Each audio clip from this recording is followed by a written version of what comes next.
Unideti kambila duwendu kari kari Ubutete mile Nufoseti kwambo Wewedi uladulu Wewedi uladulu Webosina tata zambi Udiburi tata zambi Udiburi tata mile Tata zambi tata mile Uladulu uladulu Uladulu meni weye Uladulu meni weye. Amis téléspectateurs, chers frères et sœurs en Christ, que Dieu vous bénisse abondamment. Bienvenue à cette nouvelle tribune spéciale, la fête de 20 mai qui a pour thème Retour et implantation définitive de l'étoile de David au Congo-Brazzaville.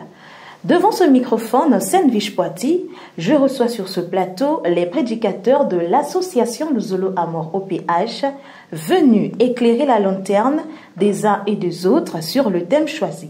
Nous allons pour cela faire la connaissance de ces prédicateurs. Chers invités, bonjour. Bonjour. Pouvez-vous vous présenter en commençant par ma gauche? Merci Madame la journaliste. Je suis le frère Ngoubili Antoine, membre confirmé de l'OPH, prédicateur. Par ma droite. Je suis Alaïk Ovoura, membre confirmé de l'OPH, prédicateur selon Guy Émile Foissetikwa. Nous venons là de faire connaissance de nos chers invités avant d'aborder le sujet choisi pour ce jour. Nous allons faire un tour du côté de la régie, suivre cet insert et revenir tout juste après.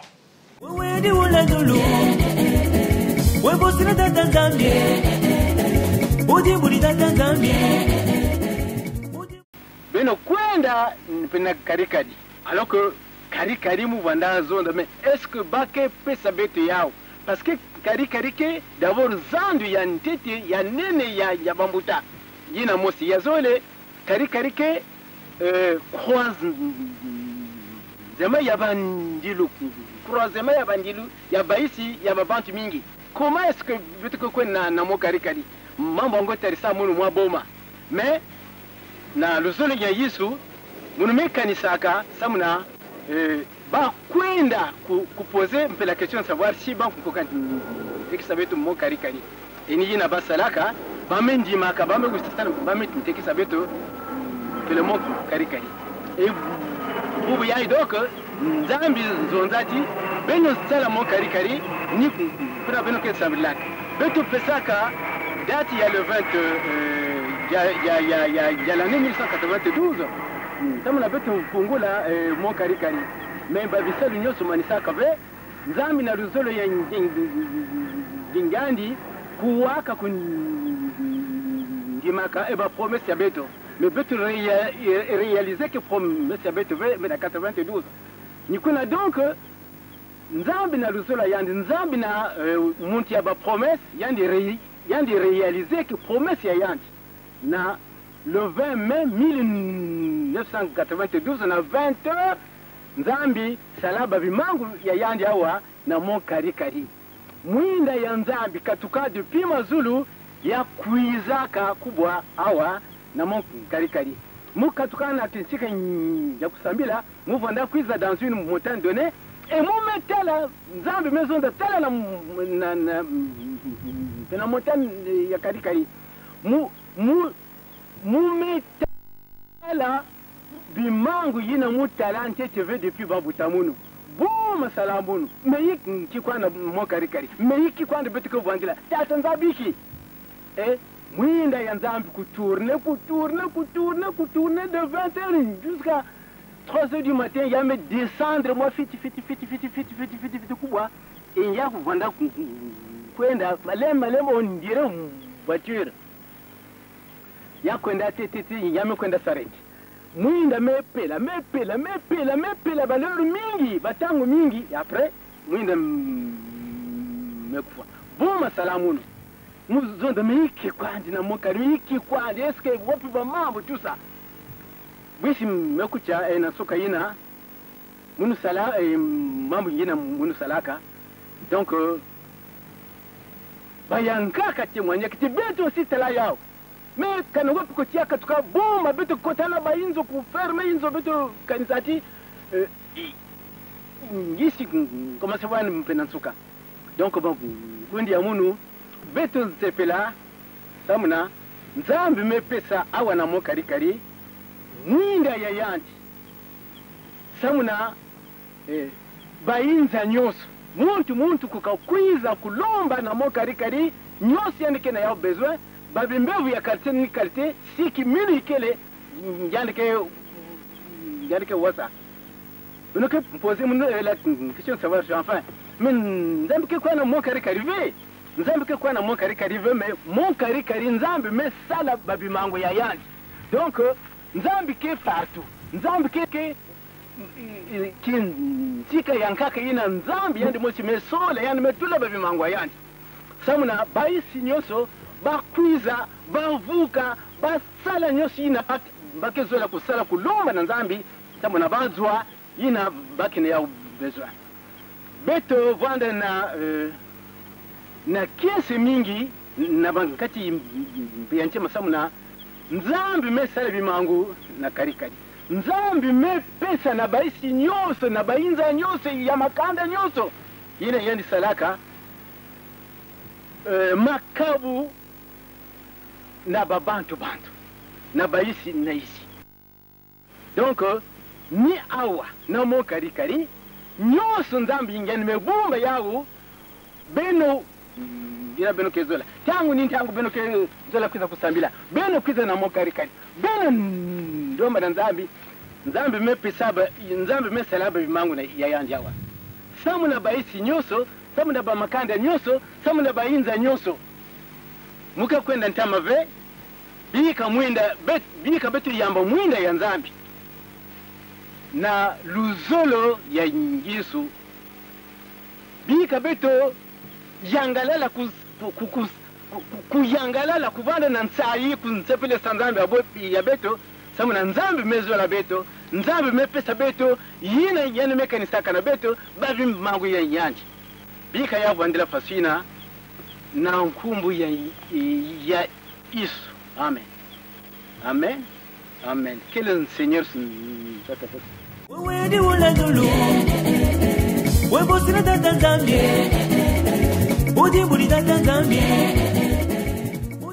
Merci la régie pour cet insert. Entrons donc dans le vif du sujet. Vous êtes venu sur ce plateau nous parler de la lumière descendue au mont Karikari. La première question qui me vient à l'esprit est celle de savoir que symbolise cette lumière. Bien, merci beaucoup, madame la journaliste. Il suffit qu'on recule un peu dans le temps. Nous apprenons que lorsque l'enfant Jésus était venu au monde, eh bien, il y a une étoile qui avait guidé les mages.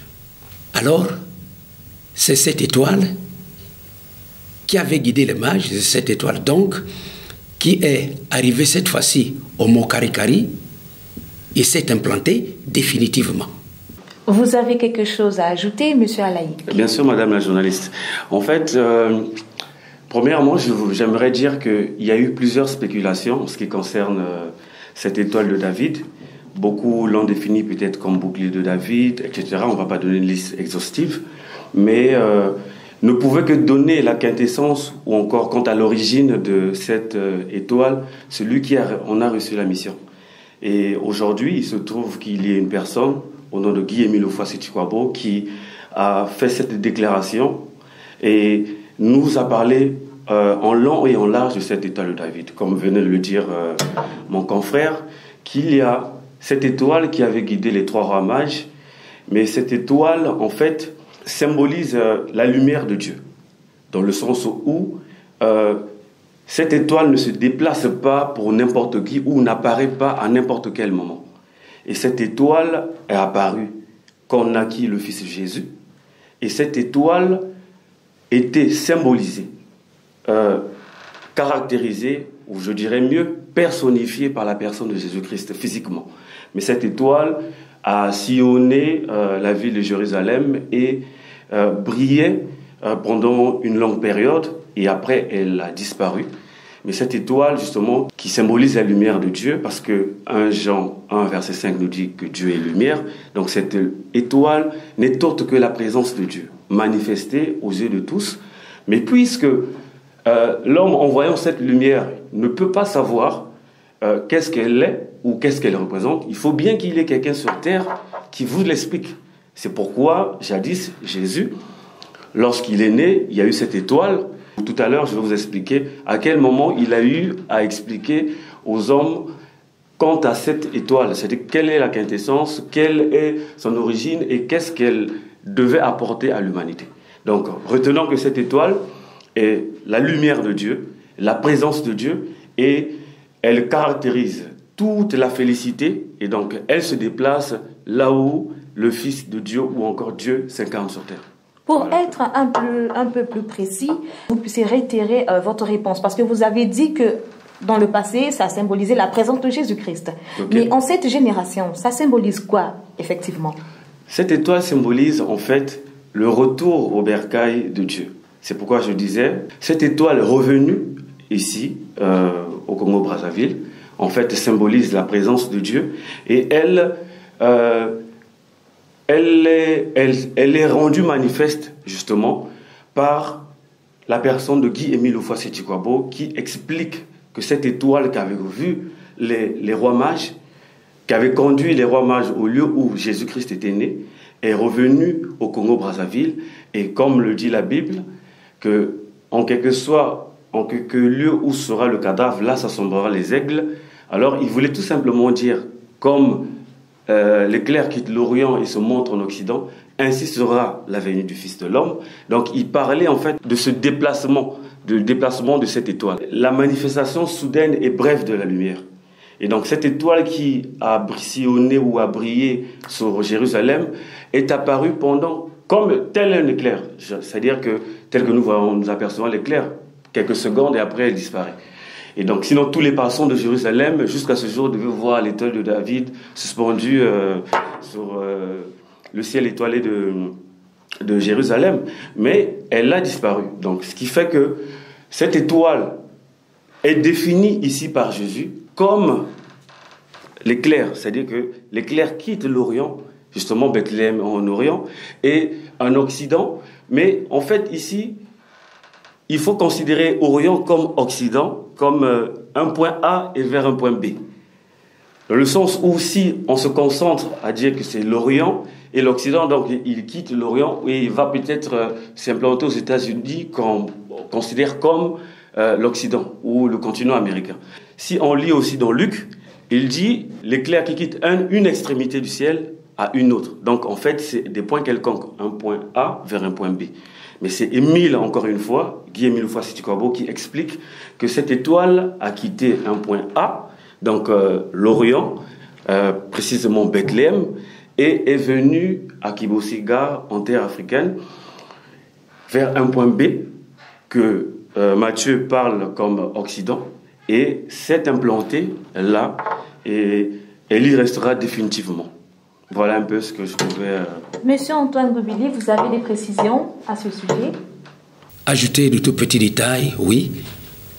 Il n'y a que lorsque nous lisons dans le livre d'Apocalypse 21, on nous dit que l'apôtre Jean a vu descendre cette lumière comme une épouse parée qui devait descendre, disons qui était disposée à recevoir son amant. Quelque chose comme cela.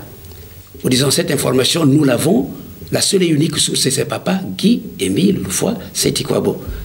Quand il nous dit que cette étoile, qui au Moyen-Orient était suspendue, est partie du Moyen-Orient, quand le frère parle du point A, le point B, le point A donc c'est le Moyen-Orient, et quand cette étoile traverse tous les continents et arrive en Afrique, cette fois-ci, cette étoile s'implante définitivement au mont Karikari.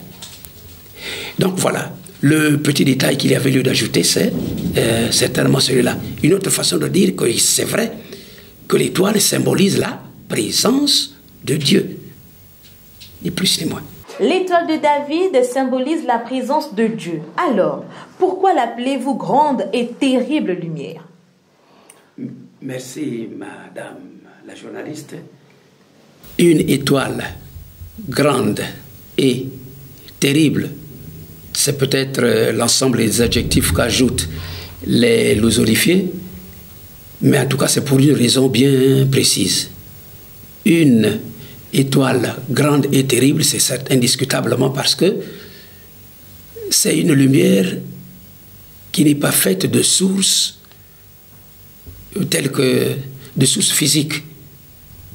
Par exemple, si nous avons la lumière ici, nous savons que du fil à l'aiguille, nous sommes partis d'un générateur. De ce générateur, il n'y a que nous avons la lumière ici.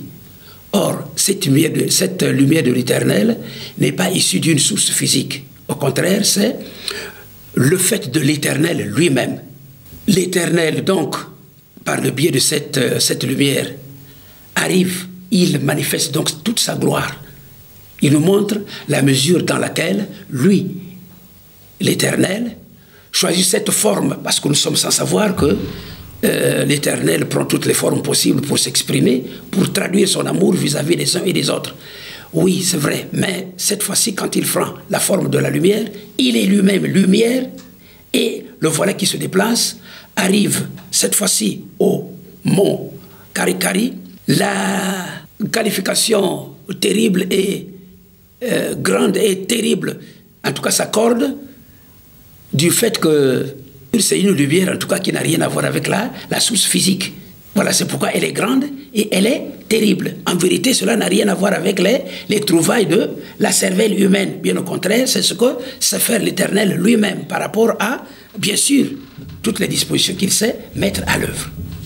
Voilà ce qu'il a. Les précisions. Dans la Genèse 1 précisément, on dit au commencement, Dieu dit que la lumière soit et la lumière fut. Et en fait, nous l'appelons grande et terrible lumière du fait que, comme nous l'avons expliqué tout à l'heure, elle symbolise Dieu. Mais aussi, c'est que il y a une différence qui existe dans notre langue au Congo entre le mot démo et le mot sémo. Le mot démo veut dire lumière, mais cette fois, c'est la lumière qui émane de Dieu lui-même. Parce que, comme la Bible nous le dit dans Genèse 1, au commencement, Dieu dit que la lumière soit. Et cette lumière-là, qui émane de Dieu elle-même, est différente des grands luminaires. Ce n'est qu'après que Dieu a créé les grands luminaires. Mais ici, le grand maître prend ce qualificatif de grande et terrible lumière parce que cette lumière qui n'avait apparu qu'une seule fois, ou pour la première fois au temps de Bethléem, et justement était réapparue aujourd'hui en cette période de Dieu le Père, qui en fait symbolise justement cette étoile qui était partie du côté de l'Orient et est revenue, et elle émane de Dieu lui-même, différent des grands luminaires comme je venais de le dire, et elle symbolise en fait la venue ou la seconde nativité du Christ en cette période. Et si il faut aller un peu plus loin pour ceux qui font des recherches, il y a un personnage qu'on appelle Abdurrahim, de son vrai nom Oskar Ernst, c'est un Allemand, qui a parlé justement de cette étoile, où il l'a qualifiée comme étant la grande comète. Et il a encore écrit un autre chapitre où il a qualifié de l'étoile de Bethléem. Et il dit que le nombre de ceux qui attendaient cette étoile ne cessait de croître. Mais ça, c'est dans une certaine dimension qu'il a eu à le voir. Mais s'il vous plaît, nous sommes là en 1933. Jusqu'à l'accomplissement de l'événement le 20 mai 1992, il y a plusieurs années qui se sont écoulées, mais ne pouvait que nous révéler justement cet événement, celui qui en a reçu la mission, justement Guy-Émile Houphouët-Boigny. Donc cette lumière, en fait, vaut ce qualificatif de grande et terrible. Tout ce qui brille, on appelle lumière. C'est-à-dire que pour qualifier quelque chose tel un éclair, tel une étoile, on le qualifie de lumière en français. Mais comprenez que la lumière dont il est question ici, c'est nullement la lumière d'un projecteur ou d'une réglette ou que sais-je, mais c'est la lumière qui émane directement de Dieu lui-même, tel que cela fut au commencement. Voilà un peu, madame la journaliste. Merci, monsieur Alaïc. J'espère que ce téléspectateur a donc reçu sa réponse. Avez-vous quelque chose à ajouter, monsieur Antoine? C'est tout juste pour confirmer que la seule et unique source de cette information, c'est Papa Guy Émile Loufois Seti-Kwabo, le témoin le plus privilégié de cet événement. Alors, quand, bien au départ de tout, il qualifie cette lumière étant grande et terrible, effectivement, le tout passe l'entendement humain, puisque ce que comprend l'homme, c'est ce qui s'inscrit et dans le temps et dans l'espace. Mais cette fois-ci, malheureusement, tout ce que voit l'homme cette fois-ci sort tellement de l'ordinaire qu'effectivement, l'homme ne saisit rien, l'homme ne comprend pas. On préfère donc aller se cacher sous le lit, peut-être on peut y avoir un abri. Voilà, c'est pourquoi, quand c'est terrible, quand c'est grand, c'est une lumière grande, une lumière terrible, en tout cas, je crois que les qualificatifs valent la peine. Merci, Monsieur Antoine. Guy-Émile Loufois Seti-Kwabo, le témoin même de cet événement au Mont Karikari, qui le confirme que c'est une grande et terrible lumière. Alors, la Bible fait-elle mention de cet événement, Monsieur Alaïk? Bien sûr, Madame la journaliste. Vous savez que Guy-Émile Loufois Seti-Kwabo a toujours utilisé la Bible comme livre de chevet pour justement faire asseoir ses révélations, parce que ce que nous vivons actuellement, ce sont des prophéties dites il y a belle lurette par les prophètes de Dieu, les hommes de Dieu. Et j'ai un texte sous mes yeux, nous allons le lire. C'est Matthieu 24, de 23 à 27. Nous allons lire au nom de Jésus-Christ. « Si quelqu'un vous dit alors, le Christ est ici, ou il est là, ne le croyez pas. Car il s'élèvera des faux prophètes, des faux Christ. Ils feront de grands prodiges et des miracles, au point de séduire, s'il était possible, même les élus. Voici, je vous l'ai annoncé d'avance. Si donc on vous dit, voici, il est dans le désert, n'y allez pas. Voici, il est dans les chambres, ne le croyez pas. Car, comme l'éclair part de l'Orient, et se montre jusqu'en Occident, ainsi sera l'avènement du Fils de l'homme. En quelque lieu que soit le cadavre, là s'assembleront des aigles. Amen. Amen. Amen. Amen. Amen. Alors ici, au soir de la mission de Jésus, il est rassemblé avec les apôtres, alors il leur parle des choses à venir. C'est qu'il parle ici d'un déplacement. C'est-à-dire que comme l'éclair part d'un point, donc l'Orient, vers l'Occident. Mais avant ça, il dit il y aura plusieurs faux prophètes. Eh bien, nous le vivons aujourd'hui. C'est qu'aujourd'hui, par manque de connaissances, bon, certains critiquent Émile comme étant un faux prophète, mais à travers ce passage, vous allez comprendre que Guy-Émile Loufois Seti-Kwabo n'est pas un imposteur, mais plutôt celui qui avait été prédit par Jésus-Christ. Parce que il y a des gens qui spéculent, qui parlent beaucoup de Dieu, mais n'ont pas reçu la mission. Mais ici, il est bien question que Jésus-Christ parle des faux pasteurs, des faux prophètes, de tout ceci. Mais dans tout le lot, il dit la différence sera celle-ci. C'est que quand l'éclair quitte l'Orient et se montre en Occident, ainsi sera la venue du Fils de l'homme. Donc il donne un indice pour que vous puissiez reconnaître l'homme ou la personne, ou encore le missionnaire choisi de ce temps-là. Vous allez entendre parler de cette nouvelle. Qu'est-ce que c'est l'éclair? L'éclair est la manifestation soudaine et brève de la lumière. Ce qui fait que quand nous marchons, quand il y a des éclairs par exemple, nous voyons qu'elle brille d'une extrémité du ciel à une autre. Donc ici, le Fils de Dieu voulait tout simplement dire que il va arriver tel que, en son temps, lorsqu'il naquit, l'étoile de David qui avait justement symbolisé la présence de Dieu, cette étoile devait se déporter, quitter ce lieu justement de là où il naquit à Bethléem et se déplacer vers un autre lieu. Bien évidemment, ici on ne pouvait pas dire que c'était le Congo-Brazzaville, mais il dit ainsi sera la venue du Fils de l'homme. Donc celui qui vous parlera de ça, parce que jusqu'à preuve le contraire, je n'ai pas trouvé un seul homme sur cette terre qui a parlé du déplacement de l'étoile de David. C'est vrai qu'aujourd'hui, on dit Kamba, on parle de Nouvelle-Jérusalem, mais on ne parle pas en tant que tel d'étoile de David qui s'est déplacée pour venir là. Le seul à avoir parlé de ça, sur cette terre, c'est Guy-Émile Loufois Seti-Kwabo. Et Guy-Émile Loufois Seti-Kwabo dit qu'il revenait justement d'une montagne et il a vu cette étoile venir s'installer de 20h à 3h du matin sur le mont Karikari. Et donc cette étoile l'explique-t-il que c'est Dieu et toute sa Kibernésie. Donc, comme venait le dire mon confrère, donc toute la félicité, s'il faut le dire en un mot, est venue s'implanter là au mont Karikari. Et cet événement, justement, Jésus ajoute à cela. Il dit, en quelque lieu où soit le cadavre, là s'assembleront des aigles. Alors, qu'est-ce que c'est le cadavre? Qu'est-ce que c'est les aigles? Comme vous le lisez souvent dans la Bible, dans Isaïe 40, verset 31, il est dit que les enfants de Dieu prennent leur envol tels des aigles.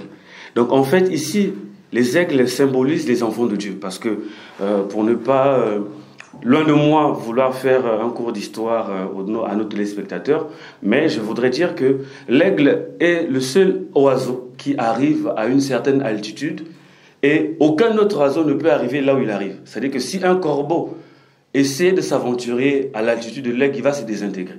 Donc l'aigle est le seul qui peut arriver à cette altitude. Et ce qui caractérise l'aigle à cette altitude, c'est qu'il a une faculté de vision qui lui permet de repérer sa proie même dans les bas-fonds les plus étroits. Ce qui fait que sa vision est tellement forte à l'image d'un satellite. Donc les enfants de Dieu, justement, prennent leur envol tel des aigles et arrivés à un certain stade, ils peuvent repérer leur proie. Et c'est ce que font les aigles naturellement dans la forêt ou dans la savane. Quand il y a un cadavre qui est allongé, on voit des aigles qui tournent autour de ce cadavre. Mais ici, le cadavre, s'il faut le définir d'abord du point de vue du dictionnaire, on dit que le cadavre, c'est un corps frais. C'est-à-dire quelqu'un qui vient de mourir, qui vient de rendre l'âme, s'il faut le dire. Un homme, pour un homme qui vient de rendre l'âme, donc son corps, il est encore frais. C'est-à-dire qu'on peut retirer des organes de ce corps pour plus tard réaliser la greffe. Par exemple, on peut enlever le cœur, on peut enlever le foie. Si tant soit peu, cet organe est encore en bon état. Donc, on parle d'un corps frais. Mais ici, puisque Jésus-Christ a parlé par un adage, mais vu que la Bible est un livre spirituel, il faut le prendre spirituellement parlant. Alors, la Bible nous dit que l'homme ne se nourrira pas seulement du pain, mais de toute parole qui sort de la bouche de Dieu. Donc, ici, les aigles qui viennent, par exemple, autour et après mangent justement ce cadavre, il ne s'agit pas des hommes qui vont manger justement un corps humain, mais il s'agit en fait d'une révélation ou encore d'une nouveauté ou du message de l'heure. Parce que si on parle d'un corps frais, ça veut dire que nourriture spirituelle fraîche. Et si on parle de nourriture spirituelle fraîche, et quelle est justement la nourriture spirituelle fraîche pour l'homme ou pour l'âme humaine, justement, c'est la parole de Dieu. Mais pas la parole de Dieu de l'Ancien Testament, mais une parole de Dieu nouvelle, c'est-à-dire dans le sens où on parle de révélation. Donc une nourriture fraîche, une nourriture spirituelle fraîche pour notre époque. Donc il s'agit en fait des enfants de Dieu qui vont graviter, qui vont s'installer autour justement de cette nourriture spirituelle fraîche qu'on appelle aujourd'hui les vérités divines de l'heure. C'est-à-dire que des révélations faites par Dieu le Père à Guy-Émile Ofassé-Tukwabo, justement pour expliquer ou pour révéler ce qui était caché il y a fort longtemps.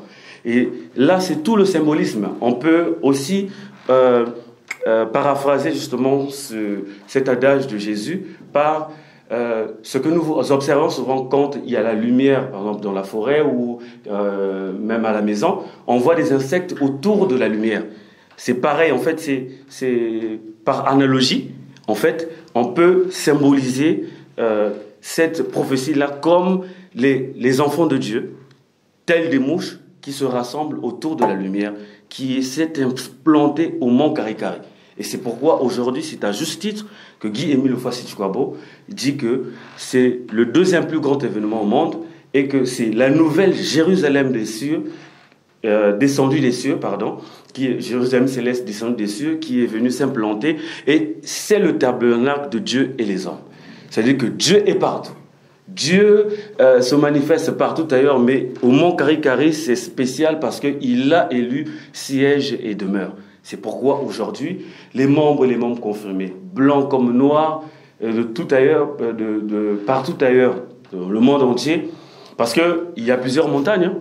Il y a des montagnes où les gens vont se réfugier, vont faire aussi justement des pèlerinages. Mais la différence avec cette montagne, c'est que dans Ésaïe 2, de 2 à 4, il est dit que sur cette montagne, tous les peuples y affluent.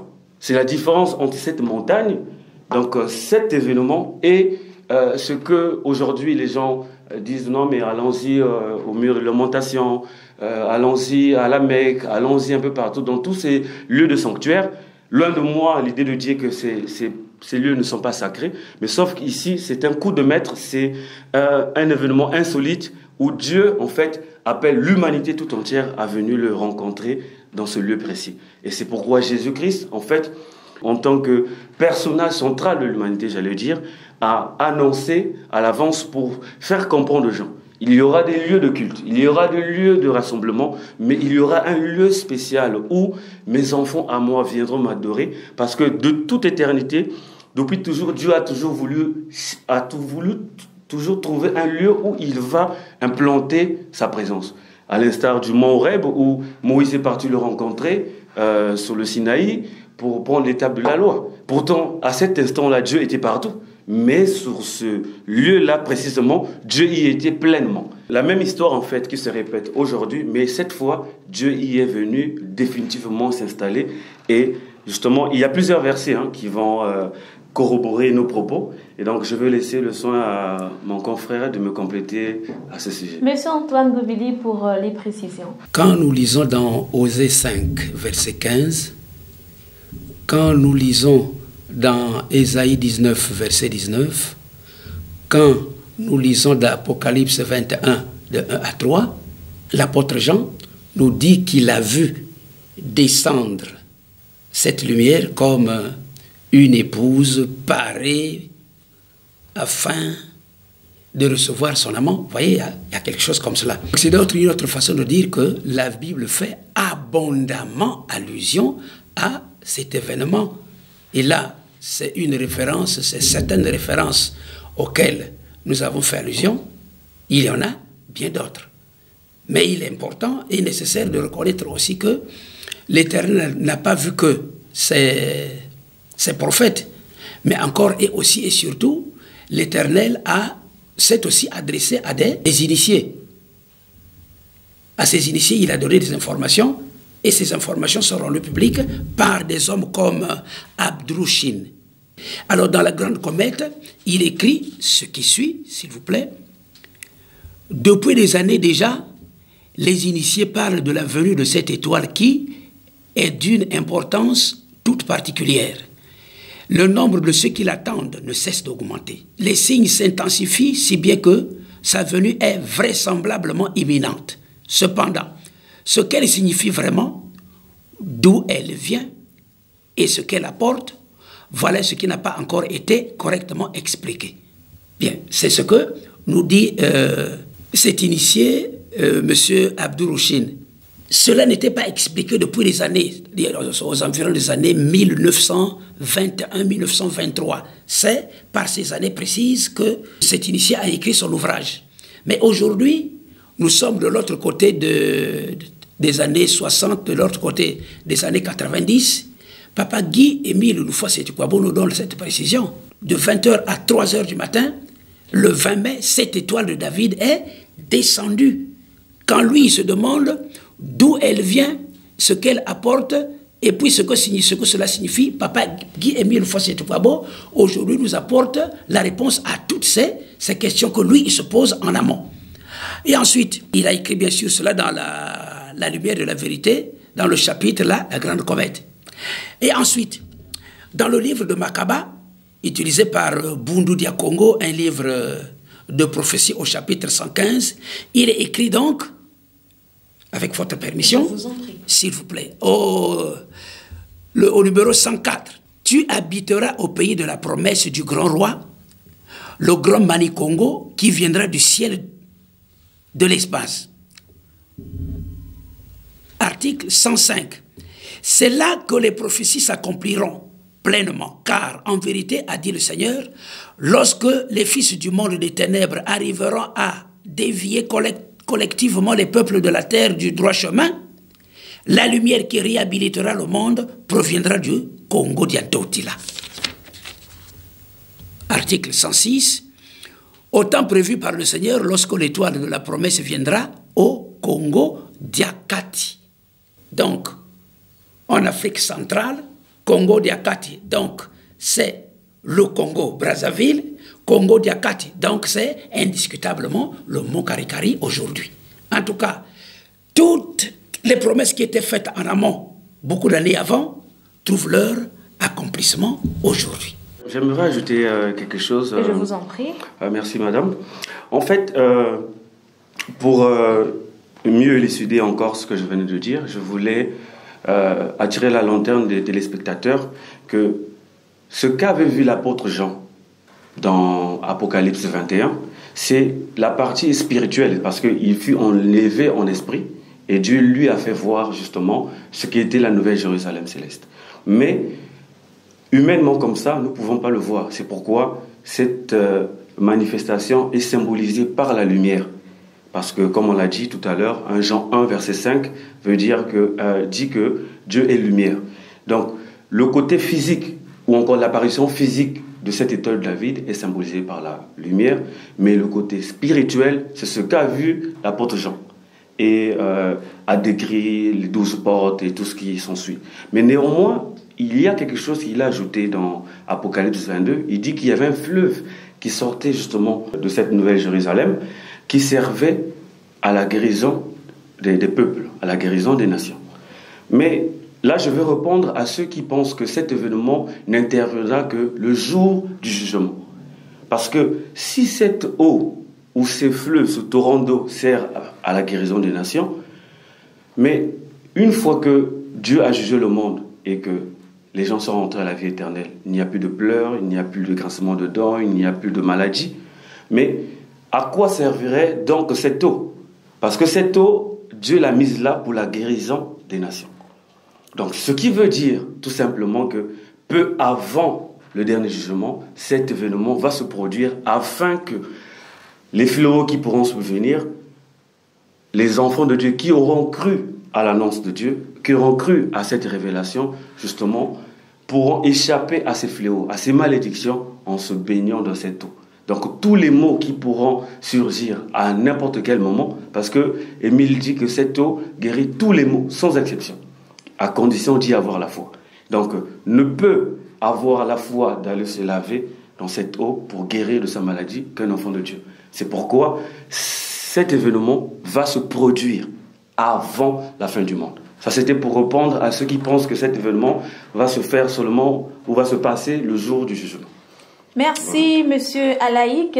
Merci, Monsieur Antoine Ngoubili. La régie me fait signe que l'élément est prêt. Nous allons suivre cet insert et revenir tout juste après.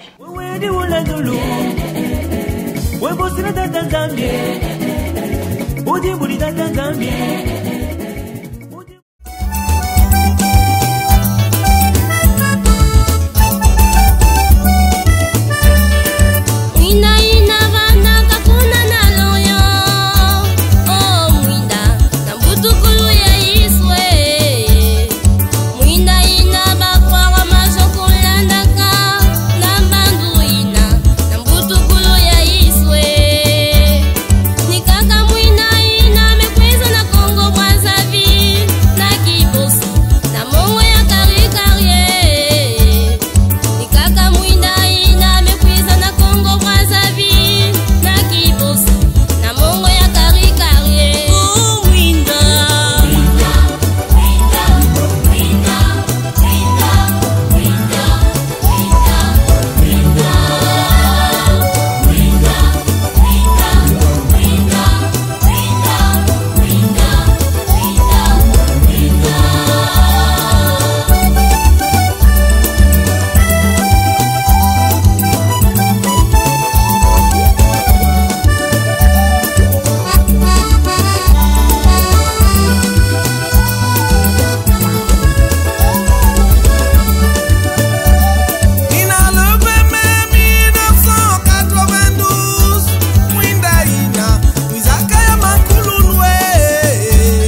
Merci la régie pour ces inserts. C'était la première partie de cette tribune spéciale Fête de 20 mai. Alors, nous sommes avec la deuxième équipe. Nous avons Monsieur Bayon Pongou et Monsieur Tite Théodore, tous deux prédicateurs de l'association Luzolo Amour OPH, avec lesquels nous allons développer le thème choisi de ce jour. Alors, que dit le monde scientifique à propos de cet événement, Monsieur Bayon? Merci Madame la journaliste pour la parole octroyée. En fait, le monde scientifique, c'est ça, à propos de la venue de la Grande Lumière, sur l'ouvrage d'abord de Herbert Waldman, la page 61, si vous me permettez. Je vous en prie. Il dit ce qui suit. Or, la fin de temps ne signifie pas la fin du monde, comme on le croit trop souvent.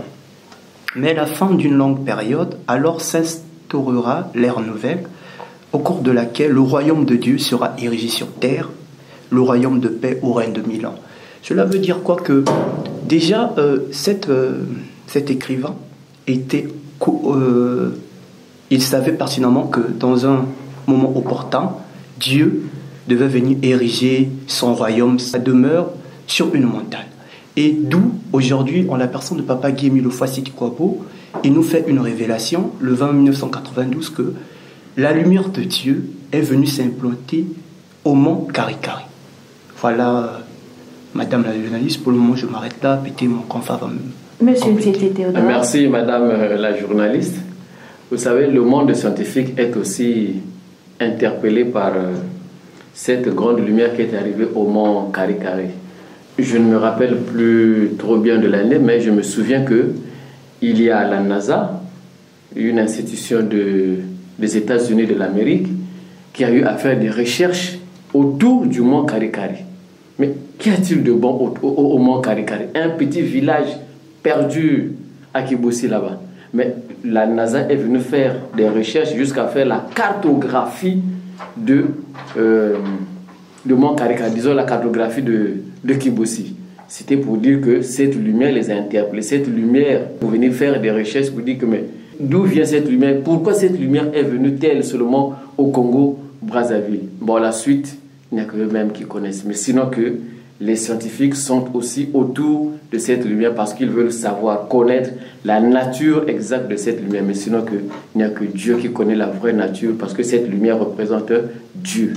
Alors, Monsieur Tite Théodore, pourquoi l'Éternel Dieu a-t-il choisi le mont Karikari? Eh bien, si vous voyez le monde, il y a bel et bien beaucoup de pays, il y a bel et bien beaucoup de lieux où Dieu pouvait aller faire asseoir sa lumière, où Dieu pouvait aller implanter sa lumière. Vous savez, il y a quelque chose qu'on dit en français pour ceux qui font l'histoire, que l'Afrique est le berceau de l'humanité. Donc, ce qui veut dire que l'humanité a commencé donc en Afrique. Mais les historiens qui le disent ne savent pas exactement où l'homme est-il né, où Dieu a-t-il créé l'homme, où Dieu a-t-il fait sa création. Donc nous vous apportons aussi notre information que Dieu a créé le monde entier. Tout ce que nous voyons à partir du Congo-Brazzaville. Alors donc, le mont Karikari de surcroît est donc le lieu de la création du monde. Donc quand Dieu a fini de créer le monde, il s'est déplacé.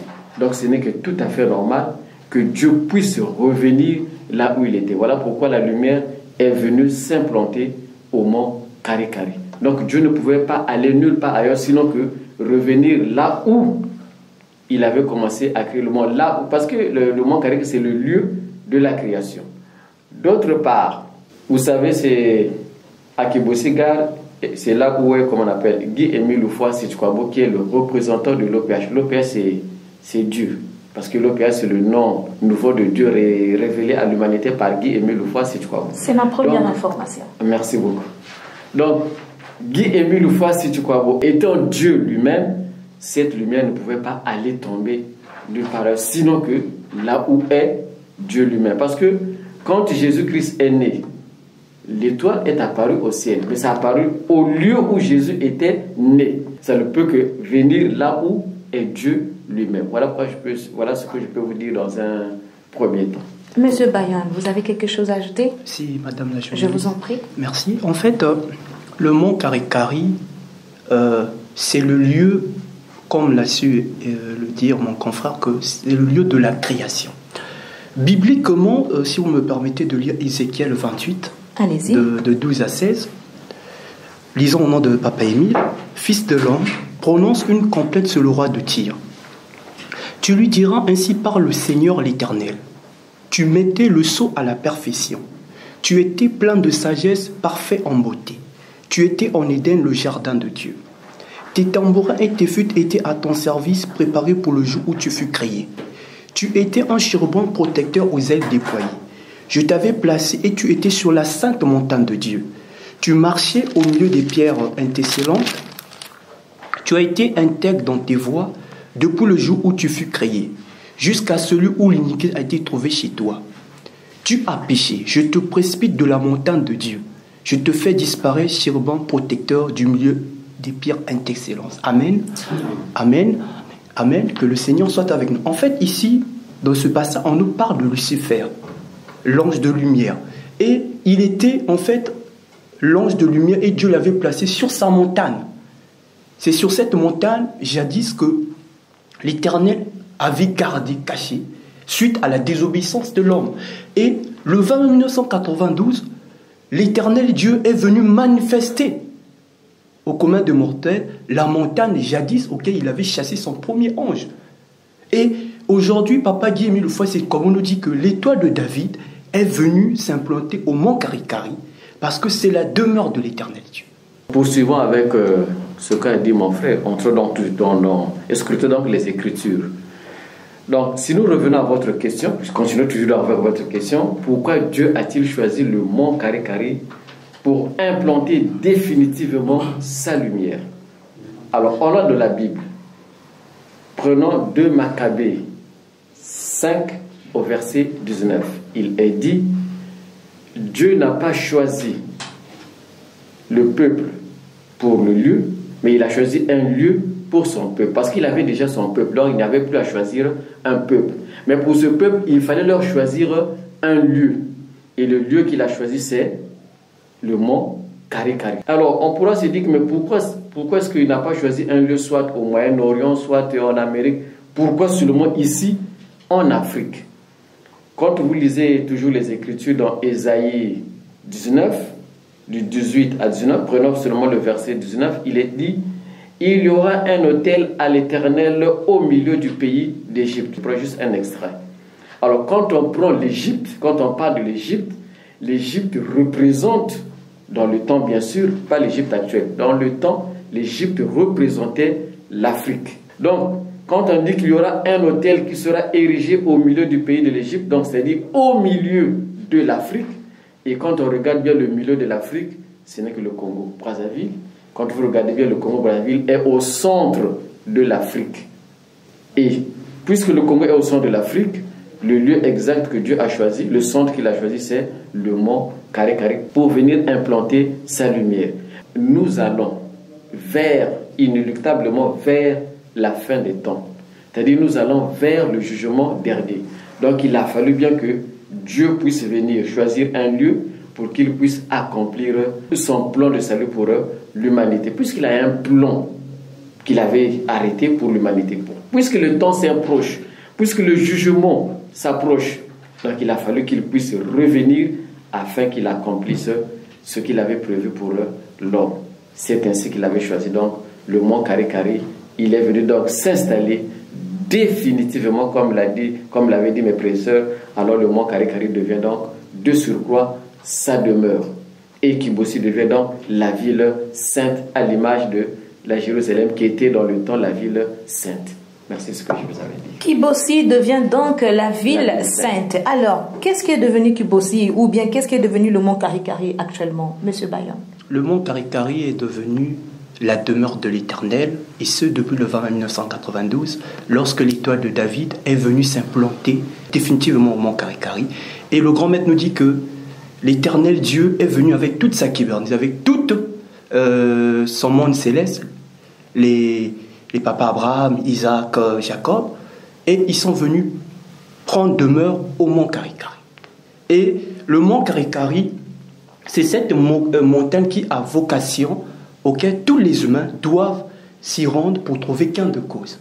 Et c'est l'occasion de dire à nos téléspectateurs que le mont Karikari, c'est la demeure de Dieu. Et pour avoir gain de cause, il faut avoir la foi. Tu peux aller là-bas en pèlerinage. Si tu n'as pas la foi, tu n'auras rien. Parce que la Bible nous dit que la foi, c'est le mot de passe auquel Dieu exauce notre prière. Je m'arrête par là pour le moment. Madame la journaliste, je vais appuyer ce qu'il a dit. Le mont Karikari est devenu la demeure de l'éternel Dieu. Non seulement la demeure de l'éternel Dieu, comme il a su le dire, le mont Karikari est devenu aussi le lieu de pèlerinage, le lieu de méditation, le lieu où quiconque veut, que tu sois dans le Zolo ou non, c'est-à-dire quiconque peut aller se ressourcer au mont Karikari parce que Dieu y a placé ses bimangu. Les bimangu, c'est un mot pas tout à fait, disons, c'est mystère. Donc Dieu a placé ses bimangu au mont Karikari. Donc aujourd'hui, il faut se le dire. Donc si je vais au mont Karikari, il ne faut pas se dire que non, arrivé au mont Karikari, en allant au pèlerinage au mont Karikari, je vais voir Dieu, puisque Dieu est là, que je vais voir Dieu avec mes yeux physiques. Je dis non. Tu ne verras pas aussi la lumière avec tes yeux physiques. Le 20 mai, les habitants de Kibossi et des villages environnants ont vu la lumière avec leurs yeux. Ils ont vu la lumière briller. Mais de nos jours, si tu vas au mont Karikari, tu verras la lumière, mais pas avec les yeux physiques, mais avec les yeux spirituels, mais avec les yeux de la foi. C'est-à-dire, quiconque y va, tu auras ce que dont tu veux, parce que Dieu y est. Donc, ce n'est peut-être pas une façon de parler de ceux qui vont en pèlerinage, je ne sais pas si c'est à Rome ou c'est pas à Lourdes ou que sais-je. Nous leur apportons l'information que vous allez à Lourdes chercher Dieu, oui, mais Dieu vous l'avez laissé au Congo-Brazzaville. Il s'est installé au Congo-Brazzaville, il est là au mont Karikari. Donc quiconque veut voir Dieu, quiconque veut parler avec Dieu, il suffit de se rendre en pèlerinage au mont Karikari. Tu parleras avec Dieu, tu demanderas, tu auras tout ce que tu voudras. Comme dit lui-même le grand maître, il nous dit ceci: quiconque veut manger, boire, sans payer, sans donner quelque chose, venez seulement au mont Karikari. Tu auras tout ce dont tu as besoin. Permettez-moi de lire un message d'un téléspectateur, M. Titi Tourdo, qu'il pose directement à vous. Est-ce que Dieu a choisi le mont Karikari rien que les frères et sœurs de l'association Zolo Amour OPH? Dieu n'est pas seulement le Dieu des frères et sœurs de l'association de Zolo Amour, nous disons non. Dieu n'a pas choisi le mont Karikari seulement pour les frères et sœurs de l'association de Zolo Amour. Je dis non. Tout à l'heure, nous l'avons dit. Quiconque, que tu sois dans le Zolo ou non, nous disons bien que tu sois dans le Zolo ou non. Donc, c'est-à-dire que le mont Karikari, c'est pour les frères et sœurs de Zolo. Le mont Karikari pour tous ceux qui ne prient pas avec nous aussi. Ceux-là aussi sont conviés aussi. Ils sont libres de s'y rendre au mont Karikari pour aller méditer, pour aller en pèlerinage, pour aller demander à Dieu tout ce dont ils ont besoin. Donc le mont Karikari, ce n'est pas seulement pour les frères et sœurs de l'association de l'amour, c'est pour tout le monde. Noir, blanc, qui que tu sois, tu peux te rendre au mont Karikari. Comme il y a une demande que lui-même, le grand maître, fait que quiconque veut venir au mont Karikari, il est libre. Ce n'est pas seulement pour nous, mais c'est pour tout le monde. La lumière est arrivée au mont Karikari. La lumière représente Dieu. La lumière est Dieu. Alors, Monsieur Bayonne, quels sont les bienfaits de cette lumière pour l'humanité tout entière? Merci Madame la journaliste. Les bienfaits que l'Éternel Dieu nous a apportés, et ce grâce à cette lumière le 20 1992.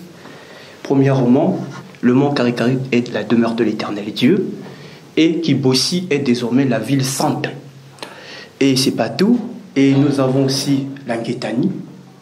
L'Anguétani, c'est ce fleuve d'eau, cette rivière qui coule au bas de la montagne de l'Éternel Dieu, qui a vocation de nous guérir de toutes nos maladies, de tous nos maux, et ce, grâce à la foi. Parce que la Bible dit que sans la foi, on ne peut pas plaire à Dieu.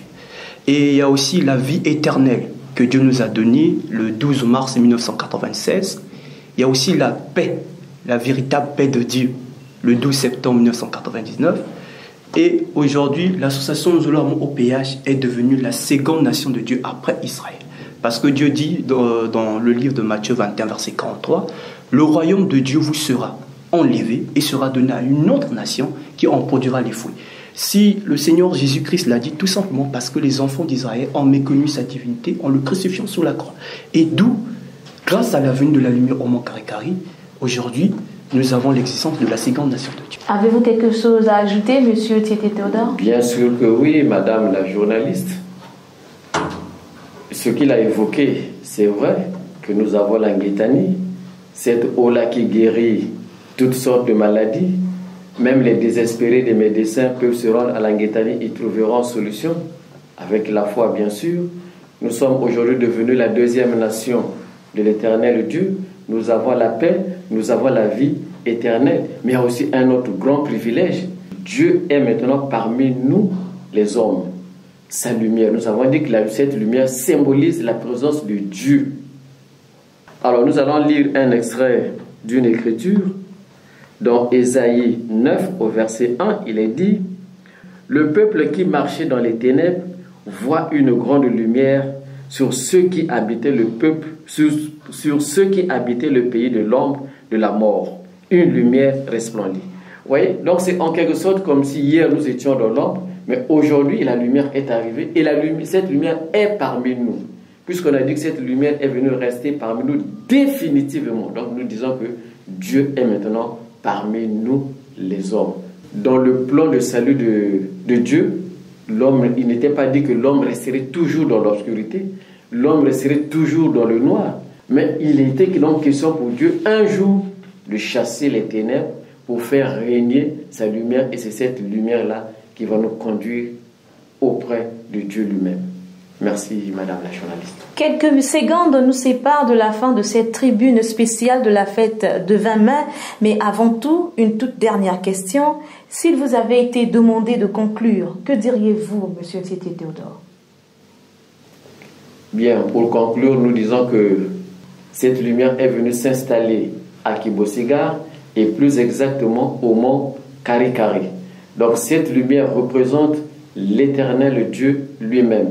Cette lumière n'est pas venue seulement pour les frères et sœurs de l'association de Zolo Amour, mais cette lumière est venue pour le monde entier. Et nous avons même une chanson qui dit que tu sois de l'armée du salut, que tu sois Kimbangis, qui que tu sois, quelle que soit ton obédience, tu es libre de venir à nous, à Luzolo. Tu es libre d'aller en pèlerinage à Kibossiga, au mont Karikari, pour aller se ressourcer. Donc nous disons que cette lumière représente Dieu. Et cette lumière nous a apporté beaucoup de privilèges dont nous avons fait état ici. Disons que nous avons l'eau de la Nguétani qui nous donne la guérison sur tous les maux. Nous avons la vie éternelle. Nous avons surtout ce que les gens recherchent plus, la paix. Nombreux ici vivent, nombreux ici ont l'argent. Mais dans la maison, non, moi je ne suis pas en paix. Pourtant, il a l'argent, il a tout. Rien ne lui manque même de la maison. Mais il dit que je ne suis pas en paix. Mais Dieu nous a déjà accordé sa paix. Donc si tout le monde peut mettre la paix, si tout le monde peut cultiver la paix chez lui, la paix va s'installer, puisque Dieu nous l'a déjà donné, c'est déjà un acquis. Sur ce, je peux juste ajouter que l'humanité en général doit faire le Saint Thomas, c'est-à-dire, il ne doit pas minimiser cette nouvelle que Papa Émile nous annonce concernant la grande et terrible lumière, parce que c'est Dieu lui-même qui est venu au Bercail, au Congo-Brazzaville, le lieu de la création. Et c'est le moment de faire l'expérience, d'arriver au mont Karikari, comme l'a su le dire mon confrère, d'aller là-bas méditer et vous allez trouver gain de cause à vous. Merci. Le temps imparti à notre tribune touche à sa fin. Merci à Bassinga Jonathan et à Orlimbolo Smith. Chers invités, il ne me reste plus qu'à vous dire au revoir. À la prochaine occasion et que Dieu vous bénisse.